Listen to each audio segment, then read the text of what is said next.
Hello, everyone, and welcome to another Wednesday drawing session with me, Frank Cho. There's my trusty Pentel mechanical pencil with zero point 0.7 HB millimeter lead and my kneaded eraser. And here's my favorite papers drawn, Strathmore Bristle Board 300 series with vellum surface. Love the vellum surface. Dun dun dun dun dun dun dun dun dun dun dun dun dun dun dun dun dun dun. He-Man. All right, so since I drew He-Man about a month ago, I am gonna draw Skeletor, He-Man's main villain. I actually like Skeletor a lot. I mean, He-Man came out when I was a kid, when I was a little kid, and I absolutely just loved it. I actually love the toys more than the cartoon. As I gotten older, I actually went back and rewatched some of the old cartoons, and they're absolutely terrible. but but I have a very fondness, nostalgic fondness for the cartoon and especially the toys. I love the toys. So Skeletor is actually a funny character. I've always, the way he looked, you would think he's this really like a very like a badass, but in the cartoon he is just kind of like a bumbling uh, idiot. He kind of reminds me of I guess the main prison warden in the Hogan's Hero. So that's the vibe that I always gotten from Skeletor. He's kind of a bumbling kind of villain. But I've always thought that he had the way he looked. I thought he had like a greater potential. So with that in mind, I kind of want to like really kind of lean into Skeletor's kind of like that the vision of this kind of being like this powerful badass. So Skeletor apparently is like a sorcerer. He's like a warrior sorcerer, and he has this staff, and on the staff, I guess, has like a kind of like a ram's head, a ram's skull on it. And with that in mind, like with the He-Man, he always had this soar up. I decided to draw Skeletor with his staff, his magic staff up in the air. So that's the pose that I want to draw. And once I have that mental image in mind, it's just transferring that mental image directly onto the paper.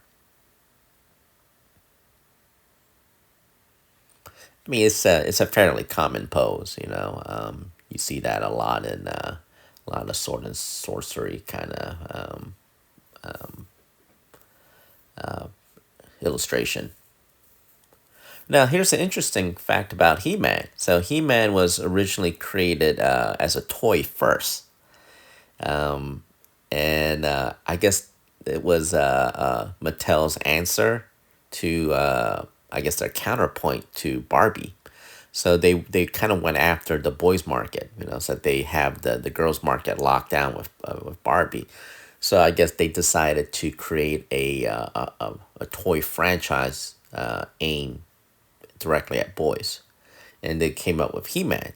And so I guess I remember when He-Man first came out, I was in elementary school, and I was just like blown away by it because I never seen a toy that I guess I guess I guess aggressive. I guess and I'm not sure aggressive is the right word, but I never seen so much kind of like the boldness, the power of a toy, and you know, uh, the thing that I actually learned eventually was that Frank Frazetta was a huge influence on the designing of all the He-Man toys, which makes sense. I mean, because like everything, I mean, Frank Frazetta is the grand master of fantasy art, especially when it comes to like sword and sorcery. I mean, his Conan covers alone is just absolutely just mind blowing,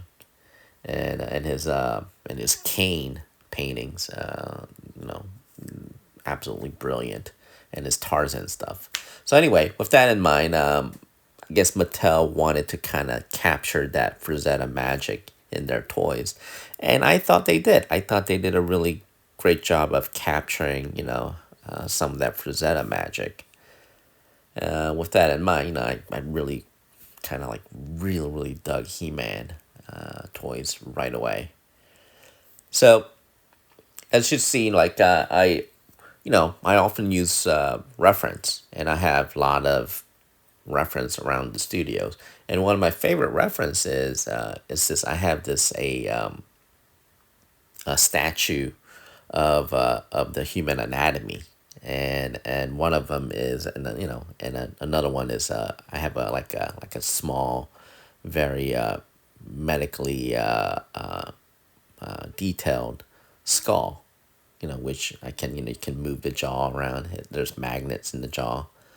So like I just, like Skeletor. I mean, for his namesake, you really have to really nail his skull, his face down. So, and like I've always, like, every time I get a chance, I would, I like to use my skull reference. So that's what I did. I just kind of like grabbed it off my shelf, and and used that skull as reference. So that's always fun. Yeah, I mean, like, if you don't know stuff, just use reference.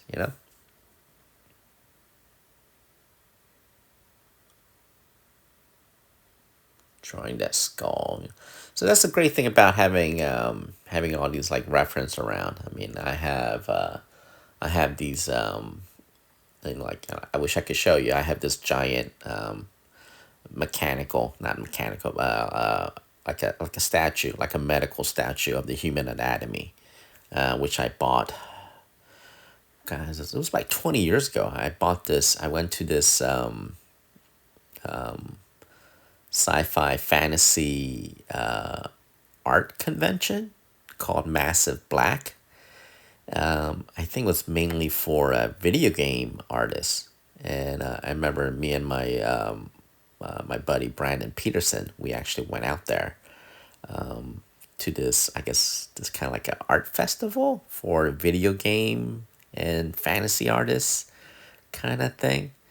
And that's where I picked up these two these anatomy statues.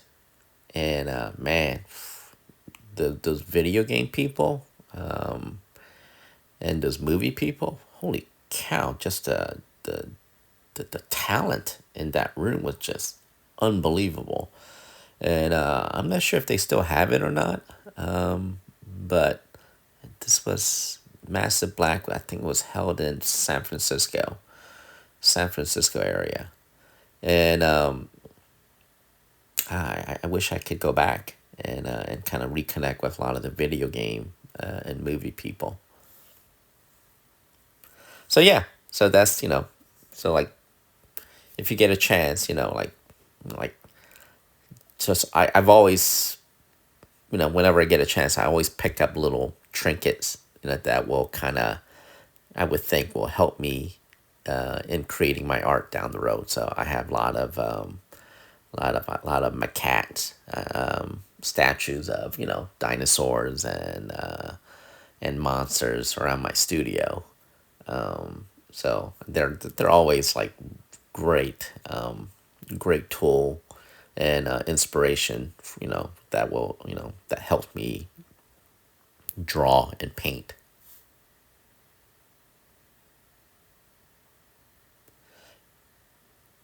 So the great thing about the skull is, like, you don't realize how much the different angle kind of really,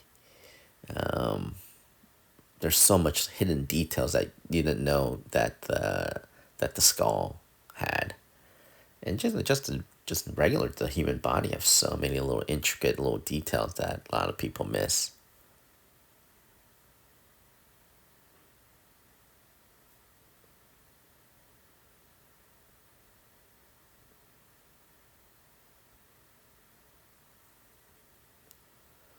Yeah, it just was fun drawing.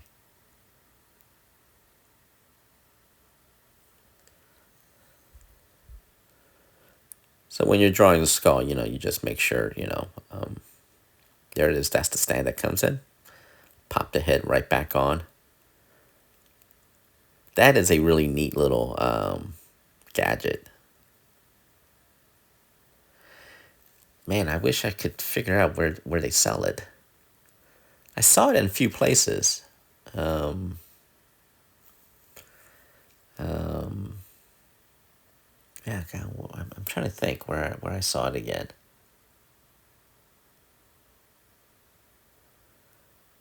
Yeah, I mean, shoot, this is gonna drive me mad. I saw it recently at a show, and they were selling all the different anatomical models, and that skull was one of them. Unfortunately, it was kind of expensive. I think it was like, I think for that skull, I think it was like $70 or something like that. I thought it was kind of on the pricey side. And the huge statue of the human anatomy, the medical statue, that was I mean, that was like several $100. So being an artist, yeah, it's not cheap. I mean, just the art supply alone is just insane, especially recent days. All of the art tools that I got, I noticed all the prices have gone up, like tremendously, and so, which is kind of disheartening.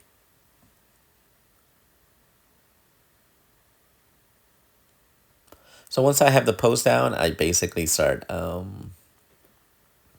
basically drawing start fleshing it out.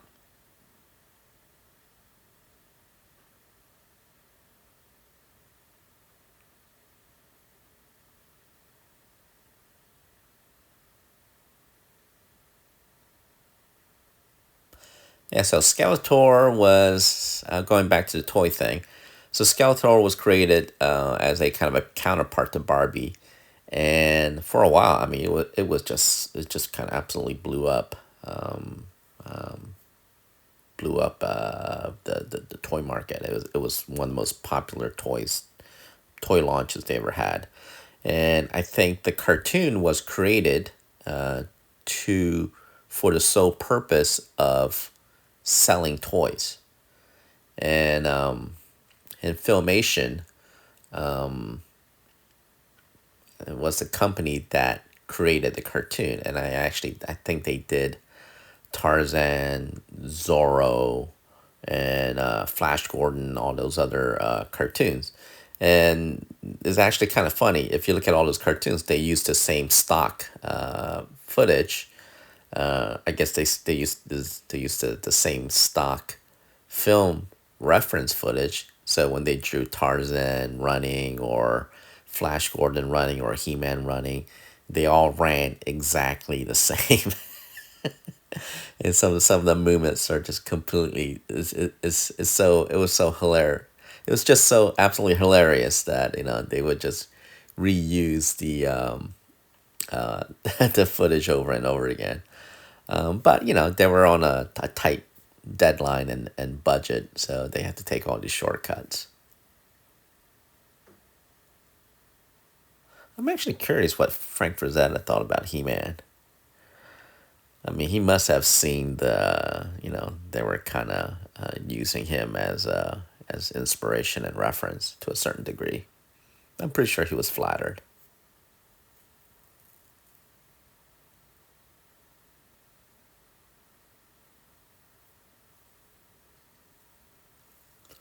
So the great thing about Skeletor, or the whole He-Man and Masters of the Universe franchise, is they had such cool characters until they got a little bit out of hand and started creating like really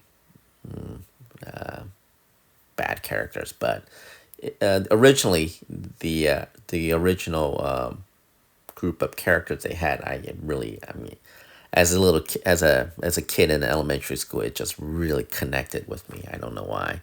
I mean, they really it was fantastic. I mean, so He Man, I guess the good guys. There was He Man, the sorceress, and He Man rode on Cringer, the battle cat, and there's Man at Arms, Tila, I guess King Randor, Orko, Shira, and I forgot the other good guys. But I really like Man at Arms too. Man at Arms was had a great design. He had that kind of that helmet, and then he had that big old mustache, and he had all these like weapons. I mean that was really cool. He had this kind of this body armor and weapons. So when you're a little boy, like all these comes with all these like cool weapons. It's absolutely awesome. And then Skeletor, the bad guys, the bad guys were actually more fun because they were just so they were so creative, and just fun. I mean, it was like a fun gallery of rogues like Batman and Spider Man. I guess there's a saying, like heroes is how good of a hero it depend on the villains. So Skeletor was the head honcho of the bad guys, and just the list of the bad guys is just absolutely fantastic. There's Beastman, Evelyn, Triclops, Merman, Trapjaw. I mean, I love Trapjaw. He had this big steel jaw, and then he had this robotic arm. Clawful, Clawful. Yeah, he said Clawful. Cobra Khan, and Stinkor, which was like a skunk man. Which, to be honest with you, I thought that was kind of stupid. But I really love Beastman and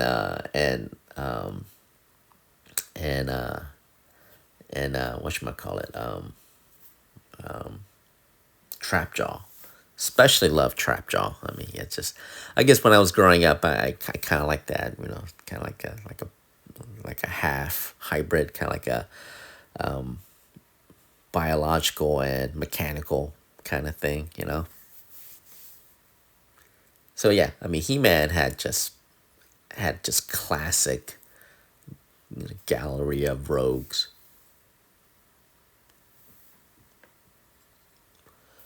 So I'm basically basing this drawing on the toy. The thing that I didn't like about the toy was I'm actually surprised they didn't give Skeletor like bracelet. I thought that was one of the things that he was missing was like this bracelet.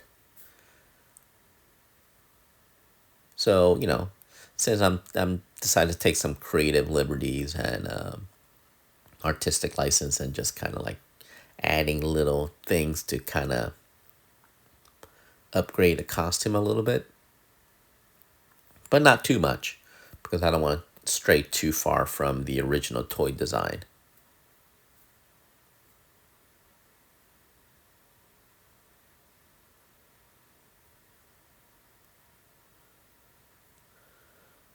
So Skeletor had this kind of, I guess like little strap skirt kind of thing,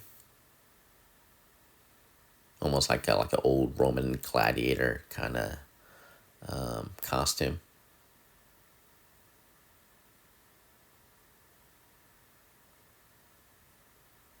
So that belt buckle I just kind of made up on the spot because I noticed on the toy he didn't have a belt buckle, and I thought he needed some sort of element, design element there.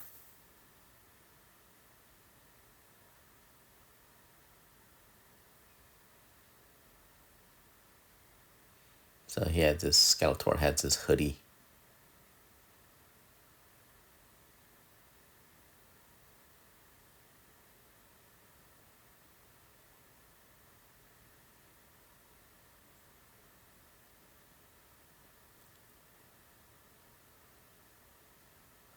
Yeah, all the characters in that, the- all the toys that were just like I never seen I never seen such jacked up figures in my life. I remember my buddy in elementary school when He-Man toy first came out, he actually brought the He-Man toy, and it's right around the time that I got into comics. I started collecting comics, started devouring comics like crazy, and I was kind of then I kind of discovered Conan comics, and I remember I was like looking at this action figure, and I was like, "Oh, I never seen anything like that before, and it was just so mind blowing." So here I am. I'm kind of going off model a bit, giving Skeletor a cape, and I think in the movie, He Man and the Master of the Universe movie, starring Dolph Lundgren, I think Skeletor had a cape, and I thought the cape is a kind of a nice touch. So I'm actually going off model from the original toy and the cartoon, and giving him a cape, like in the movie. I think the cape makes Skeletor more imposing, kind of, because kind of give him like an evil emperor kind of feel.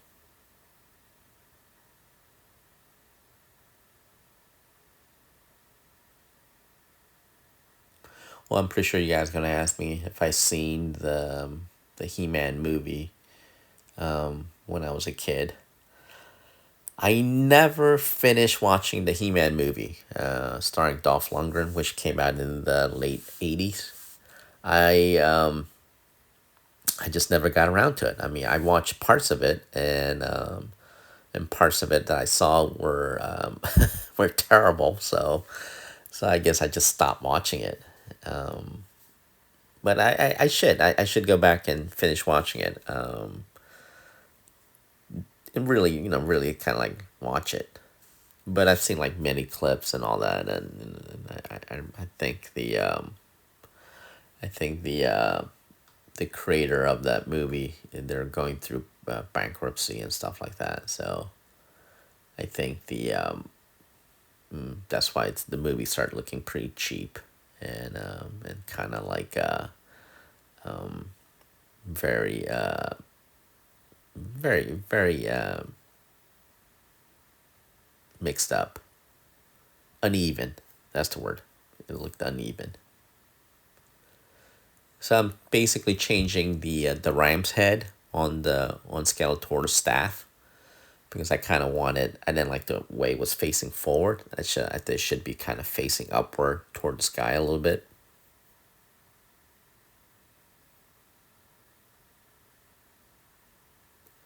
Again, everything about Skeletor I actually enjoyed as a kid. I mean, he was such a very unique design. I really liked it.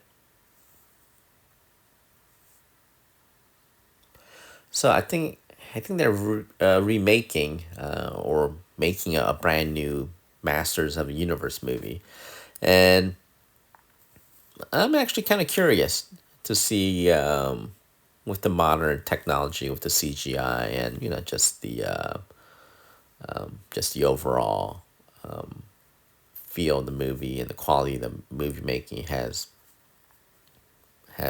increased over the years. So I'm pretty sure the CGI should be pretty decent. But I'm kind of curious whether or not the story is going to be good or not. Well, that's the thing that really bothered me about He-Man, is like I didn't understand how anyone could not see Prince Adam is He-Man, because he really didn't change anything. I mean, all he did was like take his shirt off, and suddenly he's He-Man. So that, even as a little kid, I had a tough time buying the whole people not knowing Prince Adam was He Man. That's the reason I have problem with Superman. Like Clark Kent and Superman. People don't know that they're the two same people. Put on the glasses, and suddenly people say, "Oh, like, where did Superman go?" It's just this weird, tall, muscular guy with glasses there, instead. And Superman takes his glasses off, and Clark Kent takes his glasses off, and suddenly he's Superman, and people don't. I mean, I even as a kid, I didn't buy that. So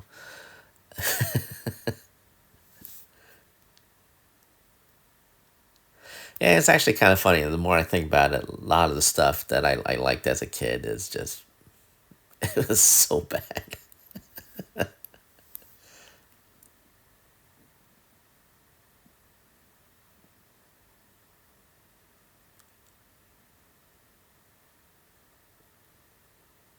Drawing that hand.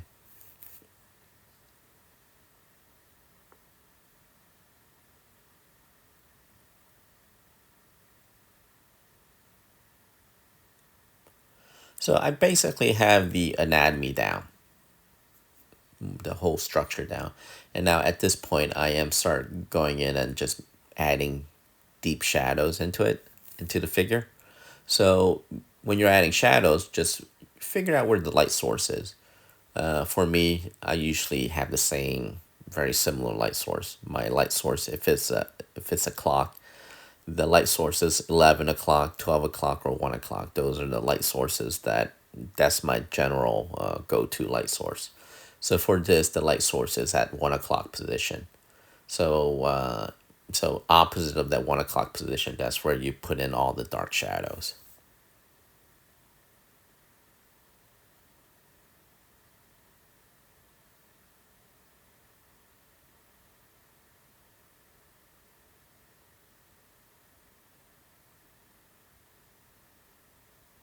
Who's playing Skeletor in the new movie? Actually, now I think about it, who's playing Tila and the Sorceress and Evil Lynn? Actually, I'm actually kind of curious to see who they're gonna cast.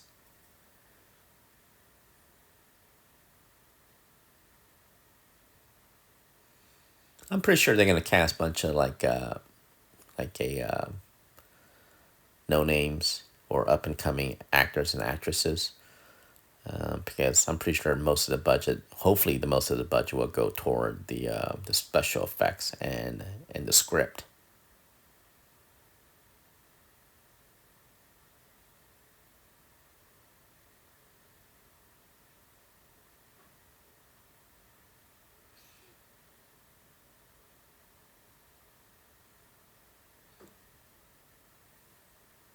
So he has that chest. What do you call that? Kind of like a chest band. It's basically what the it's like a chest harness. It's kind of like what John Carter of Mars would wear.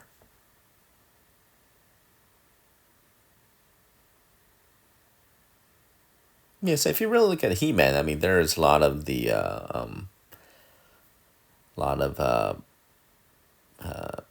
John Carter of Mars influence too. If you kind of think about it, you have the whole prince and princess of a foreign planet, Eternia, and then you have this really colorful villains. So yeah, I mean, now think about that. There's a lot of Edgar Rice Burroughs Mars influence in the Masters of the Universe too, and also a lot of Robert E. Howard's Conan influence too. Because He Man is essentially a blonde Conan in a lot of ways.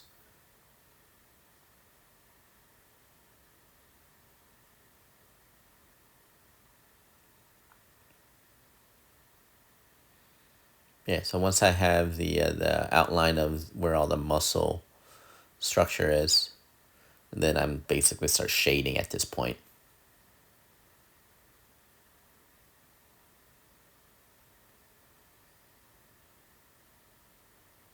Kind of like feathering in the midsection, the ab.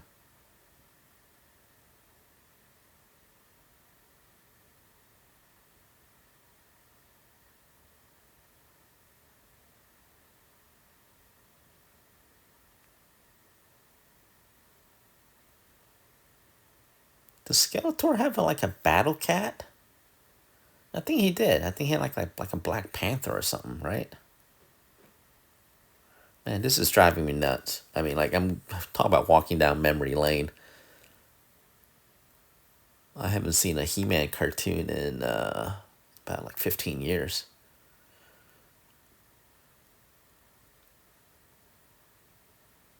I wish I had some of the toys from my childhood.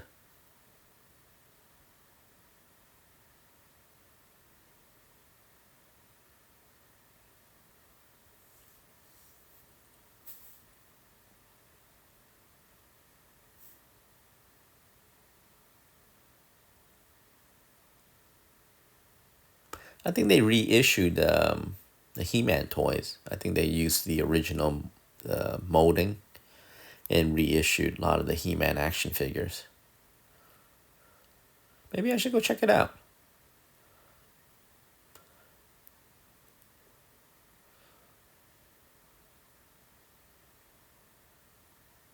Well, that's what I've been doing. I've been like, ever since I lost my comic collection from my childhood to a basement flood, my water heater broke and then completely soaked three long boxes of comics that I had since I was a kid. I've been going and slowly replacing all the destroyed comics of my youth, which is like my prime collecting period was like 1983 to 1990.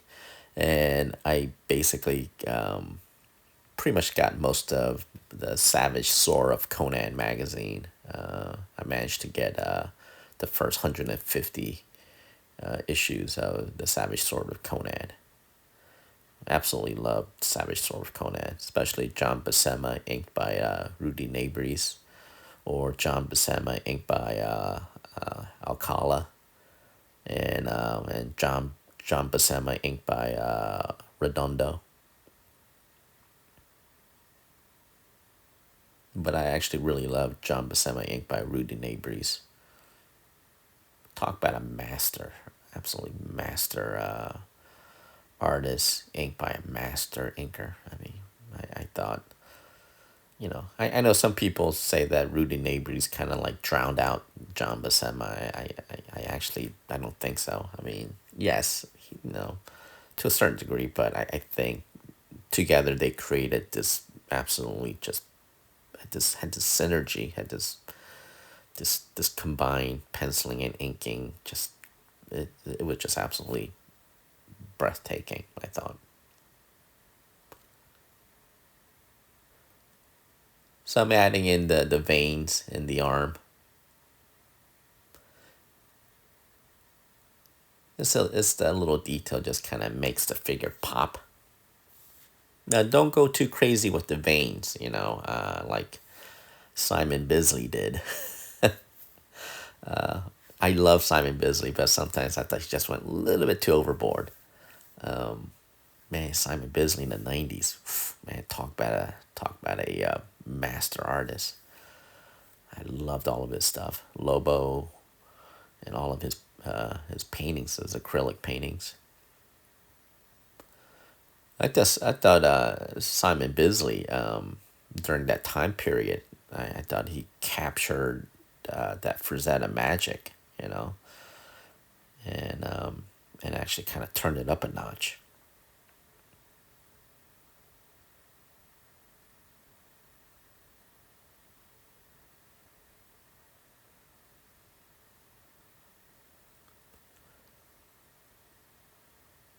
So I'm just kind of adding in the shadows.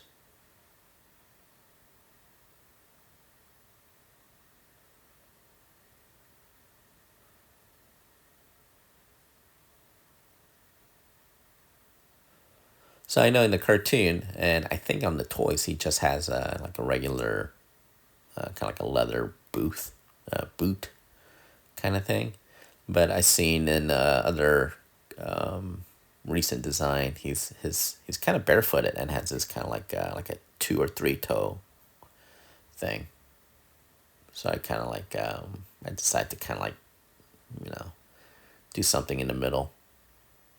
Kind of had like a two toed, like a split toed boot design.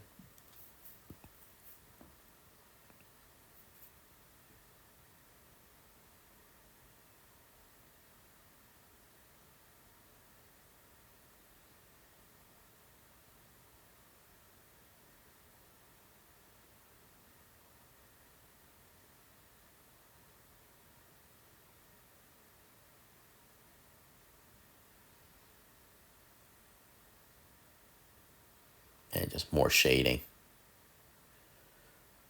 So when you do bad guys, or when I draw bad guys, I try to put a little bit more shading into the bad guys because it just bad guys are mostly lurking in the shadow, so you kind of have that, and also they tend to dress more more dark clothing.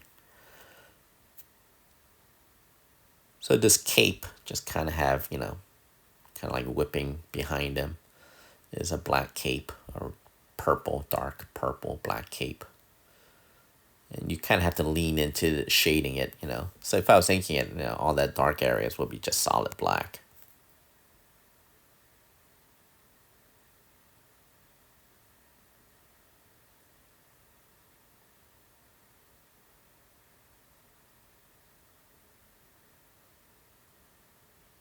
Yeah, just have fun with it, just kind of just shade it.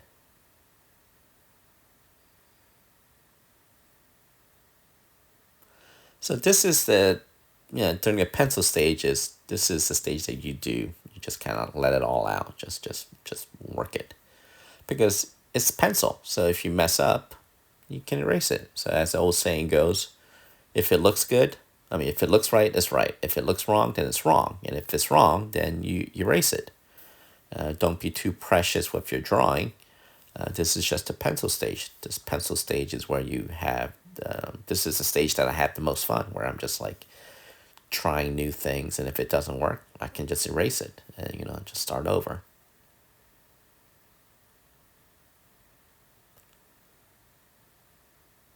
Yeah, kind of like smudging things around a bit.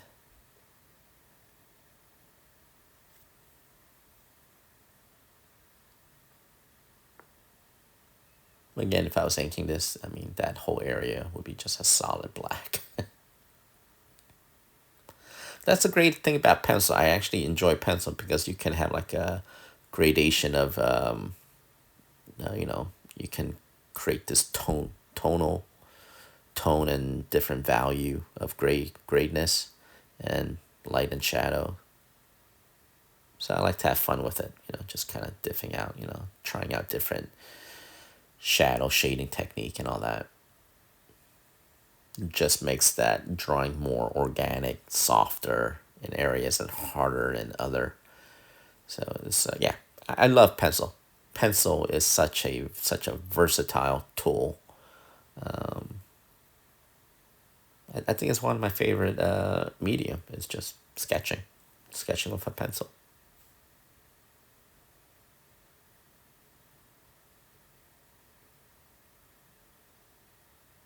Just adding more deep shadows in the midsection.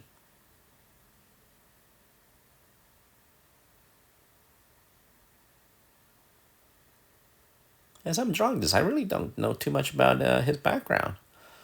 I think if I remember correctly, Skeletor came from another dimension, another universe, and then he is just like your typical bad guy. He was kind of a power hungry. He wanted to take over planet Eternia and become the ruler. I think that's his only goal. I mean, now think about it, is he's just power hungry guy, just want to rule the planet and ultimately the universe. I guess that's why they call it the masters of the universe.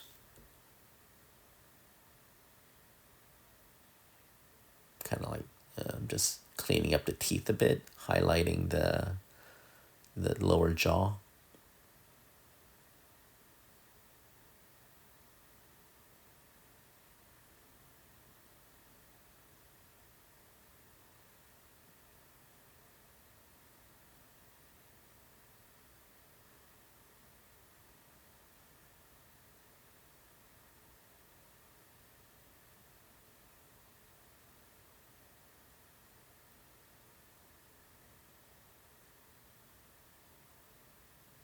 Just having fun, just shading. At this point, the drawing is like 99% done. And I am right now just cleaning it up, erasing stray marks, just sharpening certain areas, making the shadows deeper and blacker, outlining, giving it a stronger outline, giving it a better highlights and stuff like that. Kind of, rubbing in the graphite to push in certain body part more into the shadows or out of the shadows.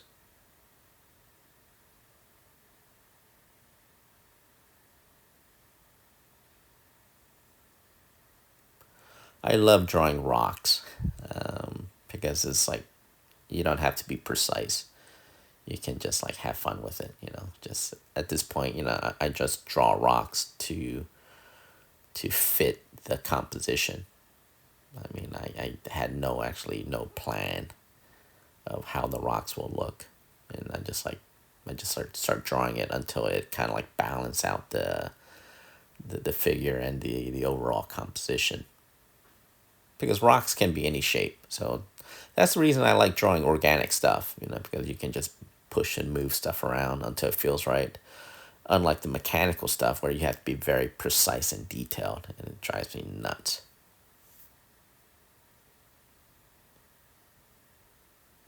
That's why I hated drawing Spider Man, even though Spider Man is like one of my favorite, is my the favorite superhero of all time. I remember drawing several issues of Spider Man at Marvel. It drove me nuts because I had to draw buildings and cards all the time, because like Spider Man is always swinging. So I had to like draw buildings and make sure the perspective is right, the 3 point perspective, the buildings, the windows, and make sure all the windows are evenly spaced. If it's not, then it'll look weird, and it will just throw the whole drawing off. So even though I love Spider Man, I really had a tough time drawing Spider Man.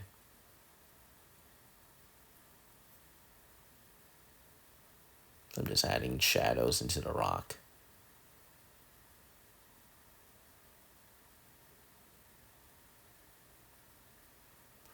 I really do like enjoying rocks. Rocks and just foliage, plants and stuff like that. One of these days, I really need to like do like a Conan story or a Tarzan story. Just adding the smoky effect in the background to tie the whole thing together.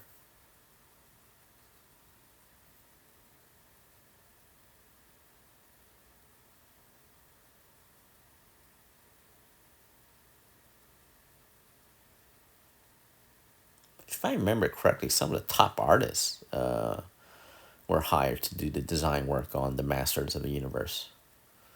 I think Mobius was one of the concept artists at that time for the Masters of the Universe movie.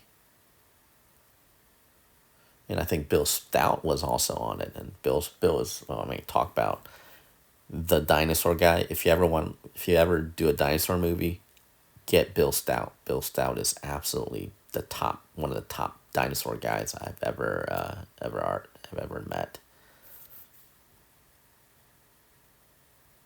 So I'm just having fun, just cleaning stray marks. And there it is, Skeletor and the Masters of the Universe.